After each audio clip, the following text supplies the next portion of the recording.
Hello friends, नमस्कार। मैं नितेश। आइए बात करते हैं पीसीए प्रॉम्प्ट करेक्टिव एक्शन, त्वरित सुधारात्मक कार्रवाई, जो आरबीआई द्वारा बैंकों पर लगाया जाता है।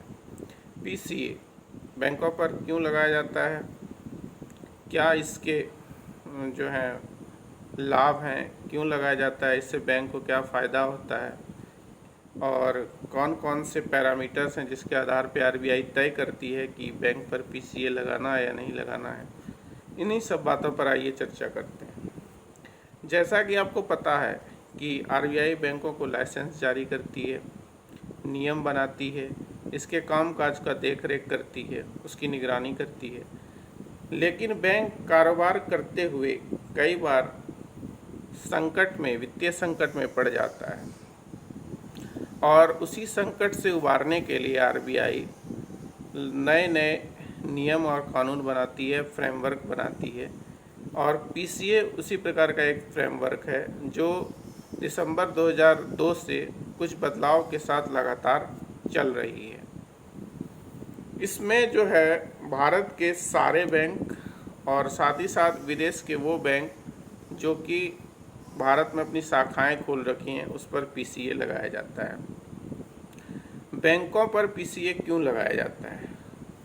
तो जब आरबीआई को लगता है कि बैंक के पास पर्याप्त पूंजी नहीं है जोखिमों को वहन करने के लिए, बैंक ने जो उधार दिया है उस पर पर्याप्त मुनाफा नहीं हो रहा, पर्याप्त रिटर्न नहीं है, तो ऐसी स्थिति में बैंक की वित्तीय हालत को सुधारने के लिए इस कदम को उठाया जाता है।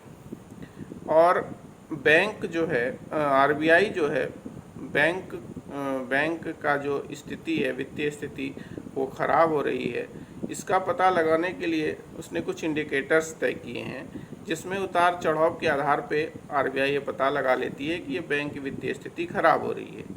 वो इंडिकेटर्स कौन से हैं? तो रिटर्न ऑन एसेट, CRAR और साथ ही साथ नेट एनपीए, ये 3 इंडिकेटर्स हैं जिसके आधार पे आरबीआई जो है किसी बैंक के वित्तीय संकट को या वित्तीय स्थिति को समझती है और उसके आधार पे कदम उठाती है। CRAR क्या है? Capital to risk asset ratio. इससे यह निर्धारित होती है कि किसी भी बैंक को के पास पर्याप्त पूंजी नहीं है कि नहीं जोखिमों को वहन करने के लिए। ये जो है न्यूनतम 9% होना चाहिए। अगर किसी बैंक का जो सकल पूंजी CRAR है वो 9% से कम है, तो इसका मतलब ये है कि बैंक की स्थिति सही नहीं है। तो बैंक की स्थिति सही नहीं है, वो जोखिम में है। ठीक है।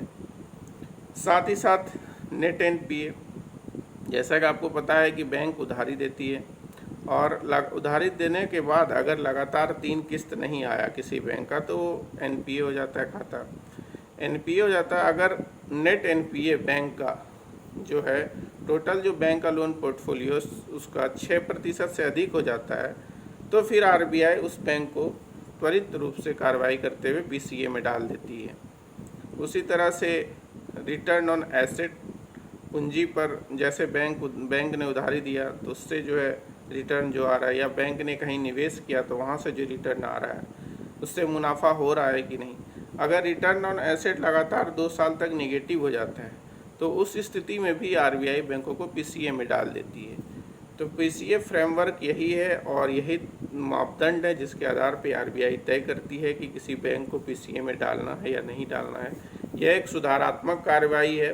पीसीए में डालने का कतई मतलब ये नहीं है कि बैंक के जो है कार्य, जो कामकाज का तौर तरीका या जो बैंक काम कर रहे हैं उसमें व्यवधान पहुंचाना, ऐसा आरबीआई का उद्देश्य नहीं है। आरबीआई जो है बैंक को संकट से उबारने के लिए पीसीए लगाती है, इसलिए इसका नाम त्वरित सुधारात्मक कार्रवाई पीसीए प्रॉम्प्ट करेक्टिव एक्शन रखा गया है। तो जहाँ तक मुझे लगता है कि आपको समझ में आया होगा। अगर नहीं समझ में आया होगा कोई पॉइंट, तो आप नीचे कमेंट सेक्शन में कमेंट करके बता सकते हैं। साथ ही साथ ये वीडियो आपको कैसा लगा नीचे कमेंट करके वो भी बता सकते हैं। और ज़रूर हमारे चैनल को लाइक और सब्सक्राइब करना बिल्कुल भी ना भूलें। ऐसे ही उपयोगी वीडियो आपके लिए आते रहेंगे। धन्यवाद।